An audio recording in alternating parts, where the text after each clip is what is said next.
I'm pissed at my dad because he keeps giving his carer benefits to my sisters, who visit him at the most once a week, instead of giving them to me, the one who actually cares enough to help him, so I'm leaving it to the providers to take care of him from now on. I, 26M, have two sisters, 18 and 23, from the same mom and dad, 50s. When I was 16 my parents went through a messy divorce which resulted in my sisters staying with my mom, and I stayed with my dad. My dad is disabled and has been unable to work due to a long list of medical issues since I was 16. He has kidney failure and is currently on dialysis while waiting for a transplant. This has meant that I have been looking after him in a variety of caretaker ways for a decade now. Throughout this time his contact with my two sisters has been minimal. He has in the past allowed my eldest sister to claim benefits that she was not entitled to by claiming to be a carer for my father amongst others. She has at no point in her life provided care for my dad. This caused many fights between my dad and I as I felt he was allowing her to commit fraud just so he could feel like he was helping her. I was recently contacted by his doctor who told me that my dad was no longer on the transplant list to receive the kidney transplant he needs. Apparently his health is now so poor that they don't know for sure if he'll survive general anesthetic for the op. I was told that a major factor for this was his poor diet which was exacerbating his existing health issues. Hearing this my wife and I decided to move back in with my dad to try and get him onto a healthier diet to hopefully prepare his body for the transplant he needs. After we moved in I was going through his most recent letters when I discovered a letter informing him that my youngest sister had applied for a grant for young carers as a result of caring for him. My dad is lucky to see my sister once a month, let alone the 16 hours a week this grant requires.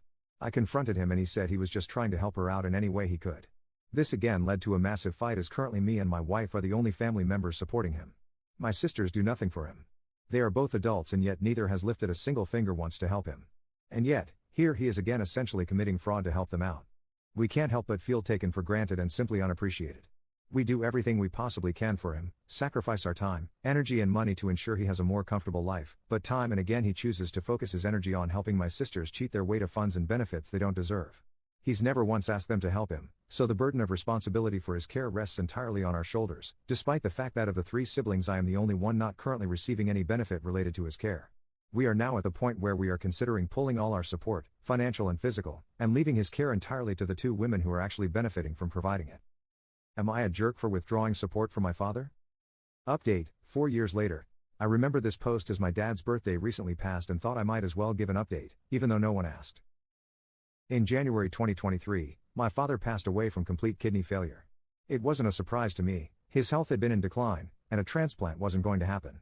The rest of the family, though, were shocked. The last time he spoke to anyone, I showed him the 7-week scan of my now 2-year-old son, his first and only grandchild. We'd rushed to get the earliest scan we could, knowing he didn't have much time. My son looked like a seahorse tadpole. He cried when I showed him, and we had a short talk about fatherhood before exhaustion took over. He fell asleep and never woke up. I asked him not to tell anyone since we were still early and didn't want to jinx it. He said, "I'll take it to the grave," and passed away 3 days later. He kept his word. I think seeing the scan and having that moment made him die happy. As for my sisters, they never changed. I let it go.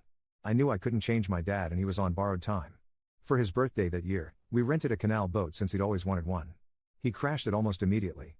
They gave him less and less consideration, ignoring him completely on what turned out to be his last birthday.